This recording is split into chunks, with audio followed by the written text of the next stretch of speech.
حضرت صلی اللہ علیہ وسلم نے جب حضرت امام حسین علیہ السلام کو پہلی دفعہ اٹھایا تو ان کی آنکھوں میں آنسو آ گئے، اور اس کی وجہ میں زیادہ ڈیٹیل میں نہیں جاؤں گا، اس کی وجہ یہ انہوں نے بتائی کہ حسین علیہ السلام کو کربلا میں شہید کر دیا۔ پھر آگے بھی متواتر احادیث ملتی ہیں اس کے اوپر، جس میں ایک دفعہ آقا علیہ السلام جو ہیں وہ بڑی ایک تشویشناک حالت میں، ان کو مٹی بھی لگی ہوئی تھی کپڑوں، یعنی ایسے کہ جیسے تھکے ہوئے تھے، اور ان کے ہاتھ میں کوئی شیشی تھی جس کے اندر خون تھا۔ تو جب پوچھا گیا کہ یہ کیا ہے تو انہوں نے کہا کہ میں حسین اور اس کے ساتھیوں کا کربلا سے میں خون جمع کر رہا ہوں۔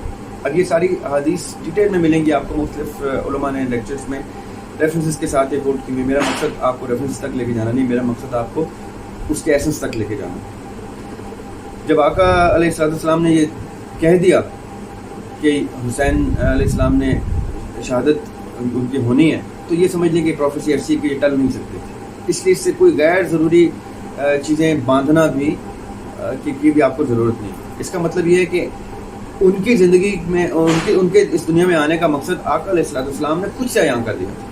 یہ اللہ تعالیٰ کی اس میں حکمت تھی کہ وہ کیوں عیاں کیا، اس کے بھی بہت سے ریزنز ہیں، وہ بھی آپ دیکھیں گے آگے کے ویڈیوز میں۔ ہم جگہ جگہ اس ریفرنس کو کوٹ کر رہے ہیں کیونکہ یہ ایسی دنیا کی اس وقت کی 10 محرم اس وقت دنیا کا سب سے عظیم ترین، سب سے خاص دن تھا اور رہے گا رہتی دنیا تک، کیونکہ اس دن جو پریسیڈنٹ سیٹ ہوا ہے وہ اتنا کلیئر اور ایویڈنٹ پریسیڈنٹ سیٹ ہوا ہے کہ آپ اور آپ کی آنے والی نسلیں خالی اس کو سمجھ لیں تو ان کی زندگیاں آسان ہو جائیں۔ میں آپ کو تھوڑی دیر کے لیے عالم ارواح میں لے کے جاتا ہوں۔ عالم ارواح میں ایک ٹائم ایسا آیا کہ جب حضرت ابراہیم علیہ السلام کو اللہ تعالیٰ نے کہا کہ اپنی عزیز ترین چیز قربان کر، حضرت ابراہیم علیہ السلام نے یہ نہیں سوچا جاتا کہ وہ عزیز ترین چیز کیا ہے، کیونکہ وہ جانتے تھے کہ ان کی عزیز ترین چیز ان کے لیے ان کے فرزند حضرت اسماعیل علیہ السلام تھے۔ اب آپ تھوڑی دیر کے لیے میرے ساتھ ارواح میں رکیے گا کہ ہم ارواح میں ہیں اور ہم یہ منظر دیکھ رہے ہیں۔ یہ منظر جب ہم دیکھ رہے تھے تو اس وقت ایک ہستی ایسی تھی ارواح میں جس نے اللہ تعالیٰ سے یہ وعدہ کیا کہ یا اللہ، میں اپنی اور اپنے کنبے کی جان نثار کرتا ہوں آقا علیہ السلام کی ہستی کے اوپر، نبی پاک صلی اللہ علیہ وسلم کے اوپر، کہ اسماعیل علیہ السلام کی قربانی کو ریپلیس کر دیا جائے میری قربانیوں سے، کیونکہ اسماعیل علیہ السلام کی آل سے آقا علیہ السلام ہے۔ یہ وعدہ، یہ میسج، یہ مقصد ارواح میں اللہ تعالیٰ سے سیدنا حضرت امام حسین علیہ السلام ڈسکس کریں، اور اسی اسنا میں اللہ تعالیٰ وہ چلتی ہوئی چھری کے نیچے حضرت اسماعیل علیہ السلام کو ریپلیس کر دیتے ہیں ایک جانور کے ساتھ، اور وہ قربانی وہاں پہ روک دی جاتی ہے، یعنی وہ قربانی ریپلیس کر دی جاتی ہے، اور حضرت اسماعیل علیہ السلام اس کے بعد زندہ رہتے ہیں، اپنی زندگی گزارتے ہیں، اور ان کی آل سے آقا علیہ السلام دنیا میں حاضر ہوتے ہیں۔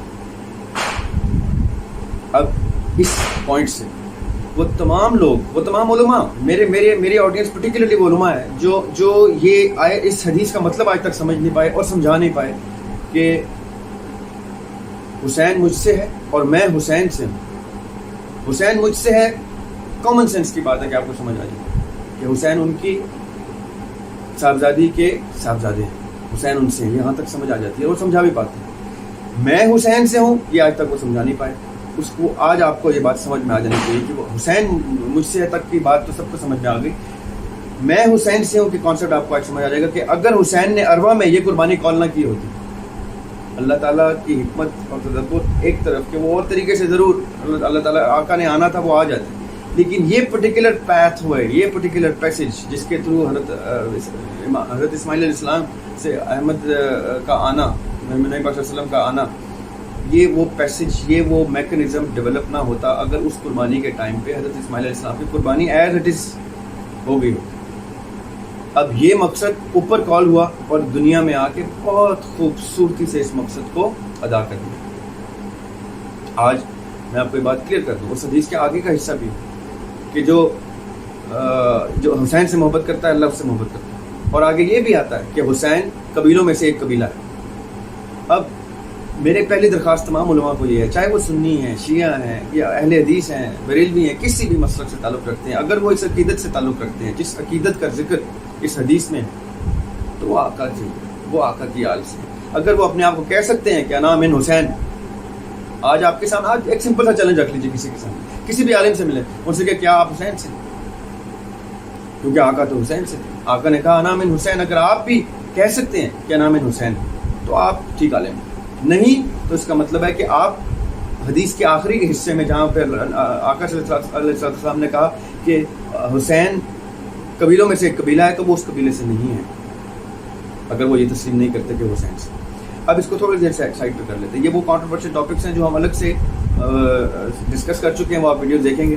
لیکن یہ پرٹیکولر ٹاپک کہ یہ قربانی وہاں پہ کال کی گئی اور پھر اس قربانی کو عمل میں لایا گیا، یہاں تک کہ جب وہ کربلا کی طرف جا رہے تھے حسین علیہ السلام اور ان کو راستے میں لوگ ملتے تو انہوں نے یہاں تک کہا کہ کیا آپ نہیں جانتے کہ آپ کو کربلا میں شہید کر دیا جائے گا؟ تو حسین نے آگے سے کہا، حسین علیہ السلام آگے سے کہتے ہیں کہ تبھی تو جا رہا ہوں، اسی لیے تو جا رہا ہوں، کیونکہ ان کو پتا تھا کہ ان کا مقصد حیات کیا ہے. وہ اوپر وہ اس مقصد کا وعدہ کر چکے، انہوں نے آ کے مقصد پورا کر دیا. اب اس کو تھوڑی دیر کے لیے پھر ہم سائڈ پہ رکھتے ہیں. اب کیا آپ کو یاد ہے کہ آپ نے کیا کہا تھا؟ میں نے کیا کہا تھا؟ میں نے اللہ تعالیٰ سے کیا وعدہ کیا تھا؟ نہیں، ٹیکنیکلی اصولاً ہمیں یہ یاد نہیں ہونا چاہیے، کیونکہ اسی کو یاد کرنا ہی تو وہ کامیابی ہے. جس لمحے آپ کو یاد آ گیا اور آپ نے اپنے اوپر مقصد طاری کر لیا، اللہ تعالیٰ نے آپ کو آپ کی نیت کے عوض اس کا اجر دے دینا. آگے آپ کھانسی سے اگلے دن فوت ہو جائیں، چڑیوں سے گر کے ایکسیڈنٹ میں کہیں سے فوت ہو جائیں، آپ کو اپنا مقصد کلیئر ہو گیا تو آپ اس مقصد کے راستے میں فوت ہو گئے، انشاءاللہ اللہ تعالیٰ آپ کو اس مقصد کا اجر دے دے.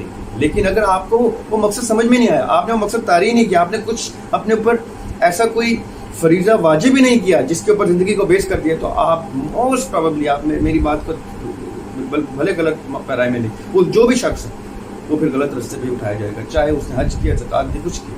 کہ وہ دو راستے ہیں کہ ایک راستہ جنت کی طرف جا رہا ہے، ایک راستہ دوزخ کی طرف جا رہا ہے. جو دوزخ کی طرف جا رہا ہے اس میں جو کچھ کیا وہ ساتھ لے کے جائے گا، جو جنت کی طرف جا رہا ہے اس میں بھی جو کچھ اس نے کیا وہ ساتھ لے کے جائے گا. اب آپ نے چننا ہے کہ آپ کا راستہ کس طرف ہے. اور جنت کی طرف راستہ کا مطلب جنت صرف ایک اسٹیٹ آف مائنڈ ہے، اسٹیٹ آف مائنڈ جس میں اللہ تعالیٰ آپ سے خوش ہو جائے. اللہ تعالیٰ کی خوشنودی ہی سب سے بڑی جنت ہے. کیوں کہتے ہیں کہ ماں کے قدموں کے نیچے جنت ہے؟ کیونکہ آپ نے ماں کی خدمت، ماں کا دل جیت لیا تو وہ اسٹیٹ آف مائنڈ آپ نے ایکوائر کر لی جس کو جنت کہتے ہیں. اللہ تعالیٰ کی خوشنودی آپ کو عطا ہو گئی ہو. اب واپس آتے ہیں ٹاپک پہ، purpose of life in the light of belief. Belief کو الگ سے ڈسکس کریں گے، عقیدے کو الگ سے ڈسکس کریں گے. یہ بہت گریو ٹاپک ہے، بہت اس میں اس کی گریوٹی آپ کو نہیں معلوم جب تک آپ وہ ان چیزوں کو سنیں گے، سمجھیں گے نہیں کہ عقیدہ کیا ہوتا ہے، بلیف کس کو کہا جاتا ہے. تب تک آپ اس کو اسی طرح سے لے رہے ہوں گے جس طرح سے آج تک آپ لیتے ہیں. اب آگے چلتے ہیں. میں نے ارما میں اللہ تعالیٰ سے کوئی وعدہ کیا، اب مجھے یاد کرنا ہے وہ وعدہ کیا ہے. اب مجھے کیسے پتا چلے کہ وہ وعدہ میں نے کیا کیا؟ آپ نے وعدہ کیا، آپ کو یاد نہیں آ رہا کہ آپ نے وعدہ کیا. میں آپ کو اس کے 3 بیسک انڈیکیٹرز بتا دیتا ہوں.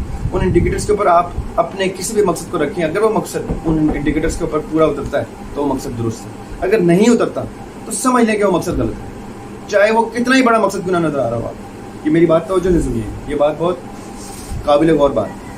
اب وہ 3 انڈیکیٹرز میں آپ کو دے دیتا ہوں. یہ وہ 3 انڈیکیٹر ہیں جو آپ نے اپنے تک نہیں رکھنے ہیں، آپ نے اس کے اوپر عمل بھی کرنا ہے، اپنے دوستوں یاروں کو بھی پہنچانے ہیں اور اپنے دشمنان کو بھی پہنچانے ہیں اور آپ آگے نسلوں کو بھی پہنچانے ہیں. پہلا انڈیکیٹر، جب تک آپ کی زندگی کا مقصد لارجر دین لائف نہیں ہے. یہ توجہ سے سنیے گا، اس جملے کا مطلب کیا ہے کہ لارجر دین لائف. جب تک آپ کا مقصد ایسا نہیں ہے کہ جس کے رستے میں موت واقع ہو جائے، یعنی آپ اپنے مقررہ وقت سے پہلے کوچ کر جائیں، یہاں سے آپ کو مار دیا جائے، آپ رستے میں آپ شہید کر دیے جائیں، جب تک آپ کا مقصد لارجر دین لائف نہیں ہے. میں آپ کو چھوٹی سی ایگزامپل دیتا ہوں اور ریسنٹ ٹائم کی دیتا ہوں. محمد علی جناح، قائد اعظم محمد علی جناح رحمۃ اللہ علیہ، جب ان کو پتہ چلا کہ ان کا ڈاکٹر باہر جا کر نیوز رپورٹرز کو بتاتا ہے کہ جناح کی طبیعت ٹھیک نہیں ہے، جناح آپ زیادہ دیر زندہ نہیں رہیں گے، تب تک ان کو یقین تھا کہ یہ انڈیپینڈنس نہیں دیں گے. انہوں نے ڈاکٹر کا آنا بند کر دیا. اب جیسے ڈاکٹر کا آنا بند کرتے ہیں ایک مریض کے لیے، ایک ایسے مرض میں لاحق جو مرض ان کے لیے موذی ہے، جو ان کی جان لے سکتا ہے، اس مرض کے باوجود وہ ڈاکٹر کا آنا بند کر دیتے ہیں. کیوں بند کرتے ہیں؟ کیونکہ ان کو پتہ ہوتا ہے کہ اس مقصد کے رستے میں کہیں مجھے کوئی لالچ نہ آ جائے، جینے کی لالچ نہ آ جائے، زندگی نہ آ جائے، میں کہیں زندگی کے طلب کے پیچھے مقصد نہ کھو بیٹھوں، بھلے میری زندگی چلی جائے. It has to be larger than life, the first law, the first rule. انہوں نے اپنی زندگی داؤ پہ لگا دی اور یہی ہوا. وہ اتنے علیل بھی ہو گئے بعد میں اور بعد میں قتل بھی کر دیے گئے. یہ بھی الگ بحث ہے, یہ الگ چیپٹر ہے, آپ ڈسکس کریں گے, ہم آپ سنیں گے ہمارے ویڈیوز میں کیوں کیسے قتل کیے. Larger than life, your cause has to be larger than life. اس کے راستے میں موت واجب ہے, نہیں آ رہی اس کے راستے میں موت تو وہ مقصد نہیں ہے, مقصد حیات. وہ مائل سٹون ضرور ہو سکتا ہے اس کے راستے میں, لیکن اگر اس کے راستے میں موت نہیں واقع ہو رہی, اس کے آپ کو لگے کہ یہ مولا علی نے کہا تھا کہ اگر راستہ بہت آسان جا رہا ہے تو سمجھو کہ تم غلط راستے میں, اگر مشکلیں نہیں آ رہی تمہارے راستے میں تو وہ راستہ ہی غلط ہے. یہ مولا علی کا قول ہے, اس کو یاد رکھیے. سو پہلا انڈیکیٹر کہ آپ کا مقصد has to be larger than life, اس کے راستے میں موت واجب. دوسرا مقصد, اس مقصد کا امپیکٹ سیلف لیس ہے, آپ کے اوپر اس کا کوئی بینیفٹ نہیں ہے, آنے والی نسلیں, رہتی دنیا اس سے بینیفٹ لے گی. یہ سیکنڈ انڈیکیٹر. یہ دو وہ پوائنٹس ہیں جو میں نے اور آپ نے اپنے تک رکھنے نہیں, اپلائی کرنے اور آگے اسپریڈ کرنے. اور تیسرا انڈیکیٹر, یہ بہت ضروری انڈیکیٹر, اس لیے ضروری ہے کیونکہ اس سے آئیڈینٹیفائی ہوتا ہے کہ آپ غلط عقیدے میں تو نہیں. وہ انڈیکیٹر یہ ہے کہ آپ کا مقصد کسی بھی حوالے سے قرآن اور سیرت نبی صلی اللہ علیہ وسلم سے کانٹرڈکٹ نہیں کرنا چاہیے. اس میں کوئی بھی ایلیمنٹ ایسا نہیں آنا چاہیے کہ جس کو قرآن اور حدیث اپنی روشنی میں اس کو ایکسیپٹ نہ کر رہے ہیں. اس کا مطلب یہ ہے کہ مثال کے طور پہ میرا مقصد ایسا ہے کہ جس میں کل انسانیت کی بھلائی ہو, تو یہ بڑے خوبصورت پوائنٹ, یہ اللہ تعالیٰ کا دنیا میں ہمیں اتارنے کا ویسے بھی بنیادی مقصد ہے. مثال کے طور پہ ایک اور ایگزامپل دیتا ہوں کہ ایسا مقصد ہو کہ جس میں سیرت نبوی کی جھلک آتی ہو, جس میں سنت نبوی کی جھلک آتی ہو کہ آقا نے وہ کام کیا ہو, چاہے وہ جنگ و جدل ہے, چاہے وہ تبلیغ ہے, چاہے وہ لوگوں کے ساتھ بھلائی ہے, چاہے وہ درگزر کرنا ہے, وہ تمام ایلیمنٹ اس کے اندر اجاگر ہوتے ہیں. ایسا مقصد ضرور, لیکن صرف یہ مقصد نہ چل رہا ہو کہ اس کے راستے میں آپ کو موت نہ آ رہی ہو, صرف یہ مقصد نہ چل رہا ہو کہ اس کا امپیکٹ صرف آپ کے گھر والے, آپ کے سراؤنڈنگ, بلکہ آنے والی جنریشن تک نہیں جا رہا, تو وہ مقصد درست نہیں ہے. یہ 3 انڈیکیٹرز آپ نے یاد رکھے.